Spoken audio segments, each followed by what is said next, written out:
الحمد لله رب العالمين، والصلاة والسلام على سيد الأنبياء والمرسلين محمد وآله وأصحابه أجمعين.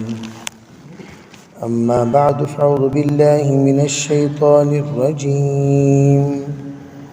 بسم الله الرحمن الرحيم.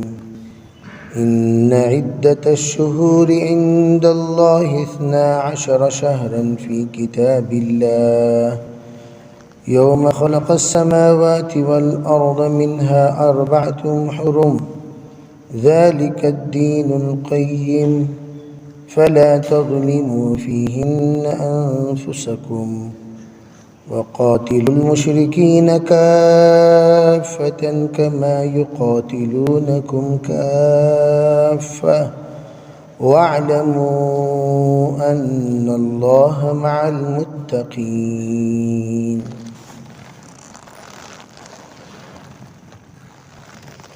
سورہ توبہ کی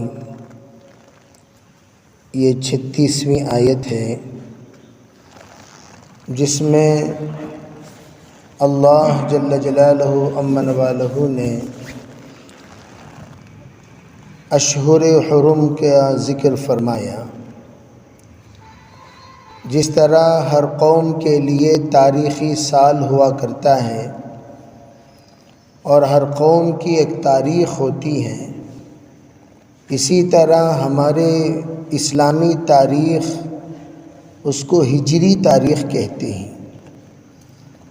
اور ہجری تاریخ حضرت عمر رضی اللہ تعالی عنہ نے 17 ہجری میں اسلامی تاریخ کو متعین کرنے کا جب فیصلہ فرمایا تو حضرت نے کہا کہ اسلام کی ترقی اور اسلام کا تعارف ہجرت سے ہوا ہے.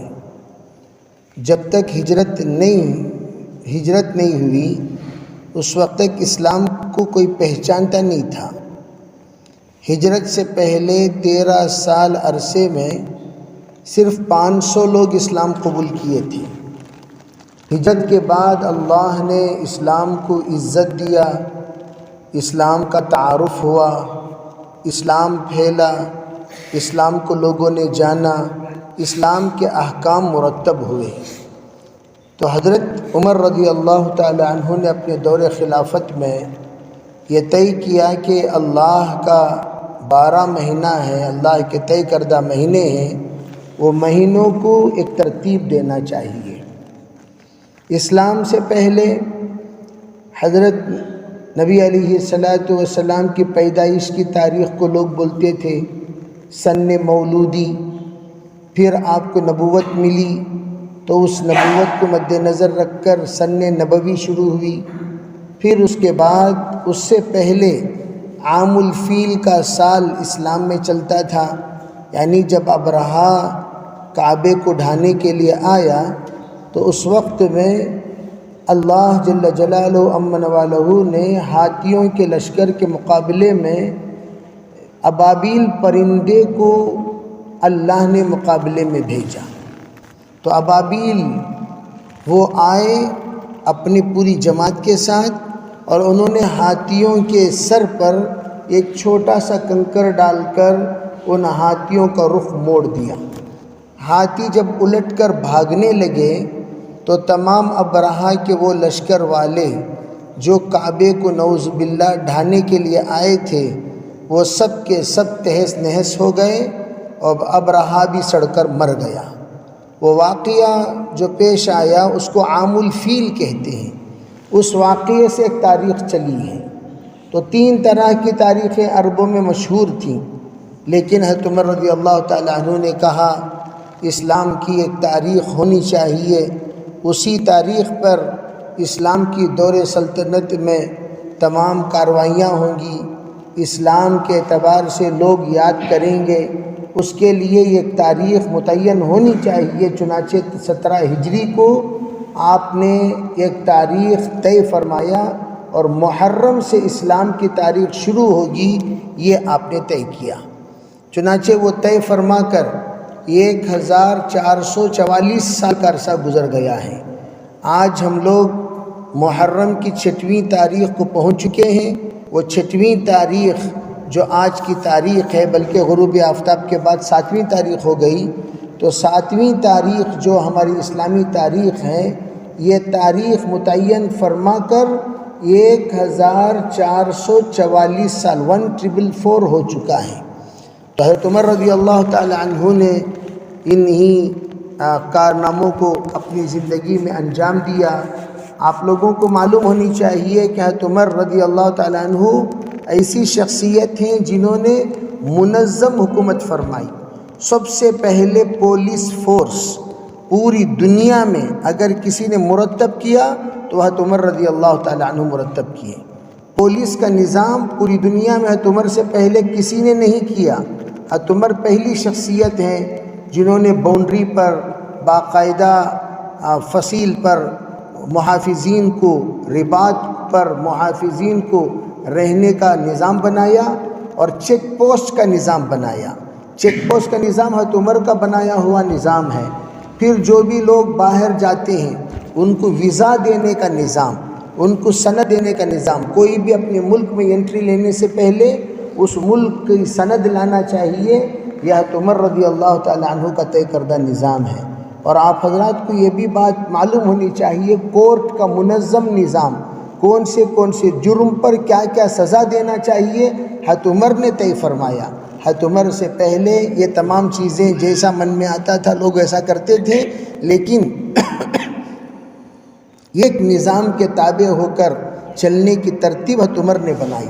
الحمدللہ حضرت عمر کے بنائے ہوئے طریقے پر آج بھی دنیا کا پورا نظام چلتا ہے۔ پولیس کا نظام ہو، کورٹ کا نظام ہو، سزا دینے کا نظام ہو، اور جو لوگ باغی ہوتے ہیں، غدار ہوتے ہیں، ان کو جلا وطن کرنے کا نظام ہو، یہ سب حضرت عمر کے زمانے کے طے کردہ نظام ہے۔ حضرت عمر بہترین سیاسی اعتبار سے بھی مہارت رکھتے تھے اور خلافت کے اعتبار سے بھی مہارت رکھتے تھے۔ اور حضرت عمر رضی اللہ تعالی عنہ جنگی اعتبار سے بھی بہت زبردست مہارت۔ حضرت عمر کے دور خلافت میں اسلام کا سب سے طویل جنگ جو ہوا ہے وہ حضرت عمر کے زمانے میں ہوا، کرمان میں ہوا۔ حضرت عمر نے باقاعدہ مدینہ منورہ میں رہ کر وہ پورا نظام جنگ کو سنبھالا کرتے تھے، مدینے سے لوگوں کو بھیجا کرتے تھے۔ الحمدللہ اللہ نے فتح دیا۔ بہرحال وہ تمام چیزیں جو کچھ بھی اسلامی سلطنت میں طے ہوئی وہ سب حضرت عمر کے دور خلافت میں ہوئی۔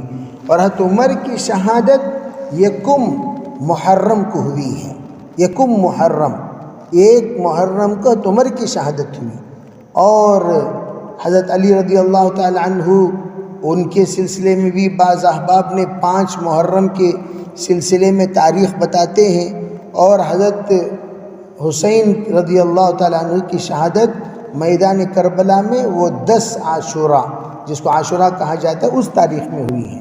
اور یہ جو عاشورہ کی تاریخ ہے، اس تاریخ کا روزہ آدم علیہ السلام کے زمانے سے فرض ہوتا ہوا رہا ہے۔ رمضان المبارک کا مہینے کا روزہ فرض ہونے سے پہلے عاشورے کا روزہ ہی فرض تھا۔ اسی روزے کو تمام انبیاء نے، صلحاء نے، اتقیاء نے فرض سمجھ کر رکھا کرتے تھے۔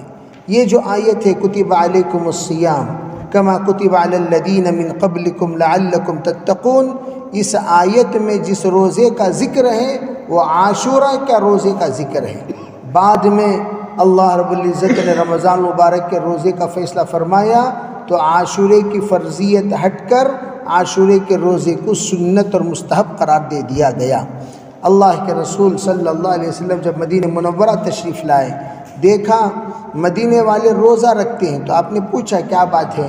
فرمایا ہمیں فرعون سے، قبطیوں سے اسی مہینے کے 10ویں تاریخ کو اللہ نے نجات دی، اس لیے ہم لوگ اس تاریخ کو شکریہ کے طور پر روزہ رکھتے ہیں۔ فرمایا آپ نے نحن احق منکم، ہم آپ سے زیادہ مستحق ہیں۔ چنانچہ حضور صلی اللہ علیہ وسلم نے یہ روزہ رکھنا شروع کیا۔ پھر کہا یہودی اگر 1 دن کا روزہ رکھتے ہیں تو اگر میں آئندہ سال زندہ رہوں گا 2 دن کا روزہ رکھوں گا۔ بہرحال وہ محرم کا روزہ ہے جس کے رکھنے سے اللہ اگلے 1 سال کا گناہ معاف کر دیتے ہیں۔ اللہ کے رسول علیہ السلام نے فرمایا اگر یہود 1 دن کا روزہ رکھتے ہیں تم لوگ 2 دن کا روزہ رکھ کر ان کی مخالفت کیا کرو۔ چنانچہ اب اگر ہم دیکھا جائے منگل کا دن عاشورہ آتا ہے تو یا تو پیر منگل کو روزہ رکھنا چاہیے نہیں تو منگل چاشومبے کا روزہ رکھنا چاہیے۔ عاشورے کے دن دسترخوان کو وسیع کرنے کے سلسلے میں روایتوں میں بات ملتی ہے اللہ پورا سال اس بندے پر دسترخوان وسیع کرے گا جو عاشورے میں دسترخوان وسیع کرتا ہے۔ چنانچہ اپنے اہل و عیال پر دسترخوان وسیع کرنا مستحب ہے۔ عاشورہ یہ بہت ہی اہمیت کا قابل دن ہے۔ اس دن میں اللہ کو سب سے زیادہ عبادتیں بہت پسند ہیں، بلکہ فرمایا رمضان المبارک کے روزے کے بعد اگر اللہ کو کسی مہینے کا روزہ سب سے زیادہ پسند ہے تو وہ محرم کے مہینے کا روزہ، خالی عاشورے ہی کا دن نہیں، آپ کے ذمے اگر کوئی قضا روزے ہوں وہ روزے بھی آپ اگر عاشورے میں یا محرم کے مہینے میں رکھ رہے ہیں تو وہ سب سے زیادہ اللہ کے نزدیک ثواب کا اور قربت کا سبب بنے گا۔ اگر کوئی بندہ عاشورے کے دن قضا روزہ رکھ لیا تو اس کو قضا روزے کا تو ادا ہو جائے گا لیکن عاشورے کی فضیلت نصیب نہیں ہوگی۔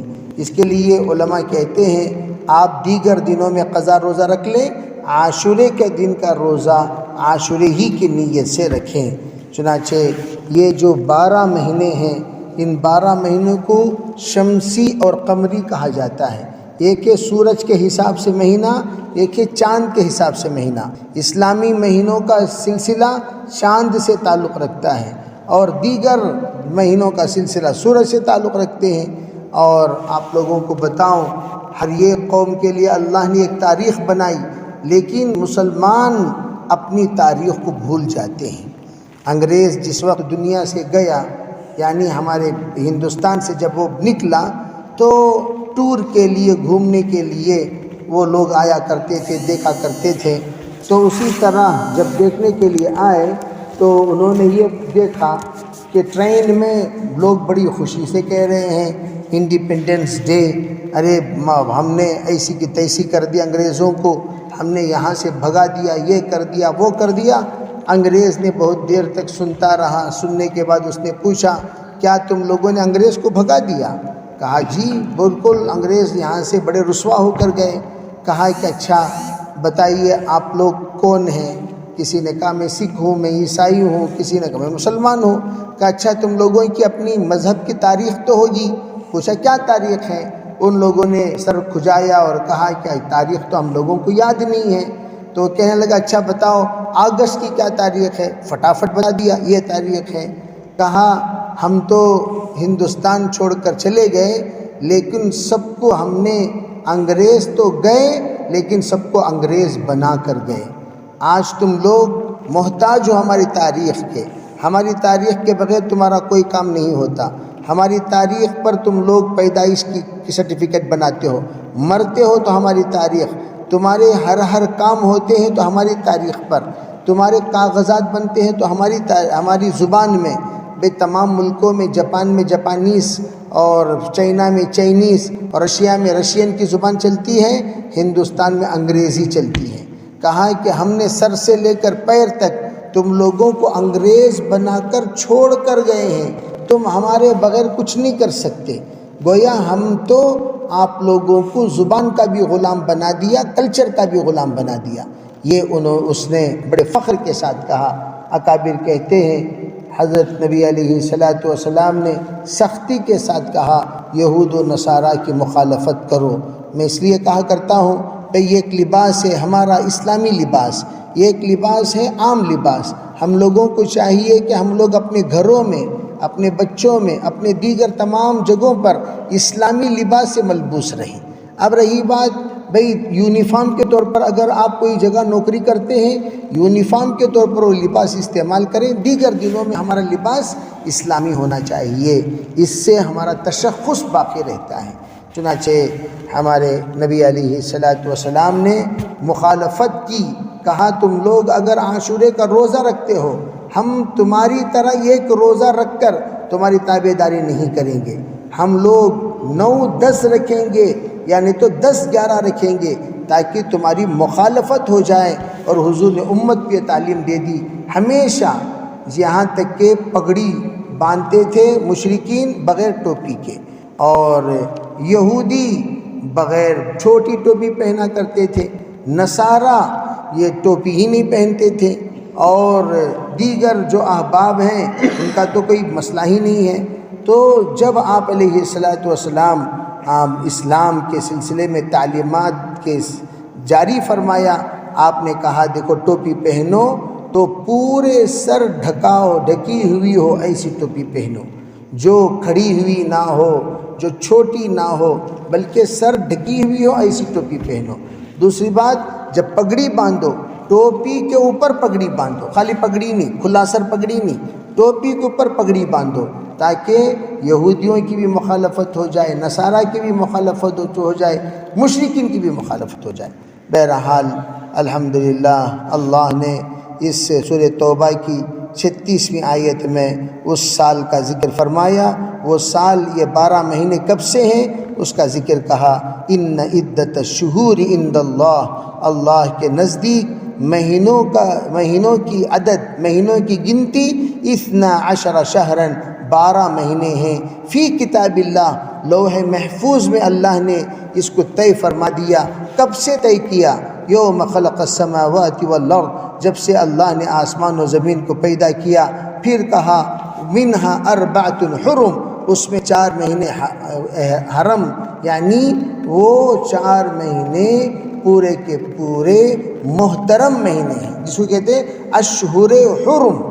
اشہر حرم 4 مہینے محترم مہینے ہیں جس میں لڑنا نہیں، چوری نہیں کرنا، کسی کو تکلیف نہیں دینا، کسی پر ظلم نہیں کرنا، خون نہیں بہانا، قتل و قتال نہیں کرنا، جنگ و جدال نہیں کرنا، یہ تب پابندیاں ہیں 4 مہینوں میں۔ وہ 4 مہینوں میں پابندیاں زمانے جاہلیت سے کیا، روز اول سے یہ پابندیاں چلتی ہوئی آ رہی ہیں۔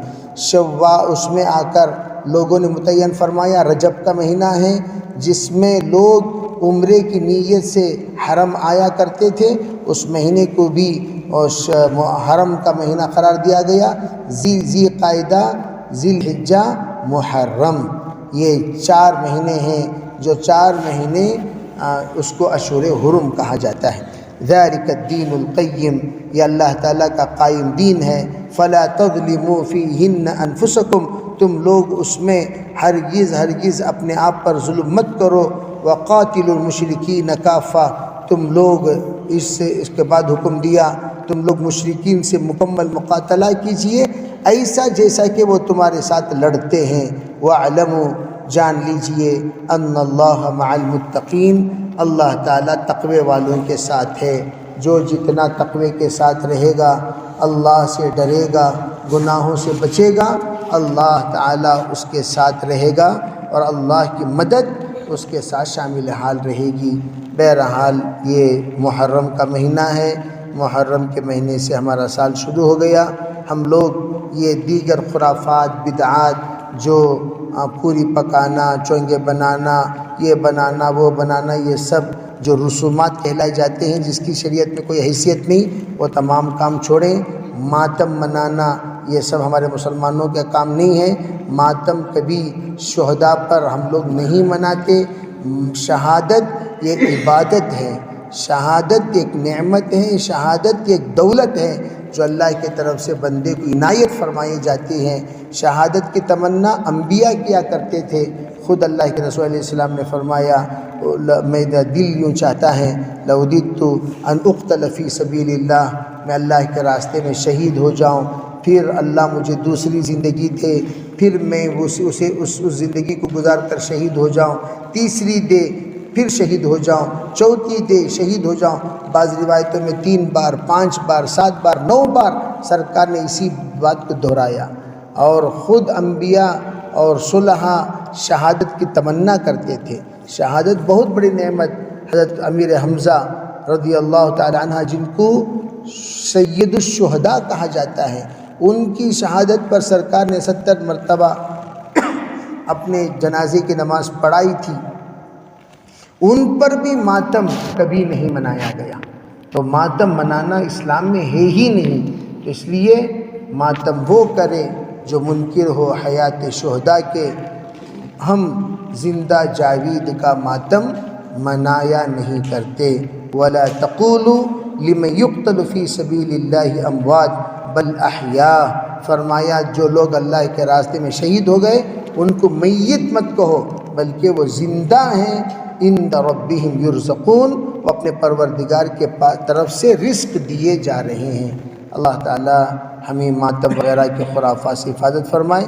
خود حضرت حسین رضی اللہ تعالیٰ نے 7 ذی الحجہ میں خطبہ دیا ہے تمام حاجیوں کے سامنے، یعنی جس مہینہ شہید ہوئے اس سے پہلے جو حج آیا، حج میں آپ نے باقاعدہ خطبہ دیا۔ اس خطبے میں آپ نے منع فرمایا کوئی بھی میری شہادت پر رویا نہ کرے، باقاعدہ منع فرمایا۔ ابن تیمیہ نے اس بیان کو نقل فرمایا ہے۔ بہرحال علماء فرماتے ہیں ہرگز ماتم منانا شریعت میں ہے ہی نہیں، اور جو لوگ مناتے ہیں وہ جانے ان کی خبر جانے، وہ جانے ان کی آخرت جانے، وہ جانے ان کی عادت جانے۔ وہ لوگ شیعہ ہیں، وہ لوگ مسلمان نہیں ہیں۔